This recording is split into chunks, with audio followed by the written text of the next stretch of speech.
म्हणून आपली संस्कृती आपण जपा बघा. अनेक अनेक आपल्या पद्धती आपल्यामध्ये आल्या. पूर्वी ते हळदीची पद्धत नव्हती लग्नामध्ये, बरोबर आहे, नाही होती पद्धत, पण ती फक्त नवरदेव नवरीला दोघालाच हळद लावायची, बरोबर आहे का नाही. आता या हळदीमध्ये मी काय कोणाला नावं ठेवत नाही बघा, पण मी डोळ्यानं बघतो, व्हॉट्सअपला, फेसबुकला, पेपरला बातम्या वाचतो बघा. हळद कार्यक्रम कोणाचा आहे? नवरदेव नवरीचा. मग आलेल्या लोकांनी कोणाला हळद लावायला पाहिजेत? नवरदेवाला आणि नवरीला. आपल्यात आपण हळद खेळणं योग्य आहे, पण जर कोणाचे जर संसार जर उद्ध्वस्त होत असतील तर हळद खेळून काय फायदा आहे महाराज, बरोबर आहे का नाही.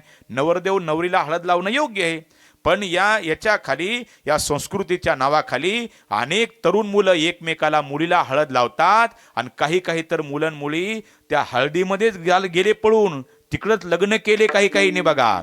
म्हणून ही पद्धत बरोबर नाही बघा. पेपरला घडले, तुम्ही कोणत्या गावात कीर्तन सुटल्यावर तुम्हाला गावा नावासहित पुरावे सांगतो बघा तुम्हाला. कारण की अनेक जणांनी या हळदीचा गैरवापर केला. हळद ही पहिल्यापासून पहिली तर 5-5 दिवसाच्या हळदी चालायच्या, बरोबर आहे का नाही. पण या हळदीच्या नावाखाली नवरदेव नवरीला हळद लावता लावता एकमेकाला कुणी कुणाला हळद लावतं. असंच मुली एकमेकाला हळद लावून आपल्या बापाची इज्जत चव्हाट्यावर घातली काही की बघा, बरोबर आहे का नाही. पण तुम्ही कसेही वागा. तरुण मुलांना मुलींना मी असं सांगतो की आजच्या कीर्तनातून विनंती करतो बघा, तुम्ही कसेही वागा, पण असे वागा जेणेकरून आपल्या बापाची माईची मान समाजामध्ये खाली जाऊ नये असं वागा. आपल्या बाप जर रस्त्यातून जाताना निघाला ना, तर त्याची मान अशी टाईट राहिली पाहिजेत, असं तुम्ही संस्कृती जपा.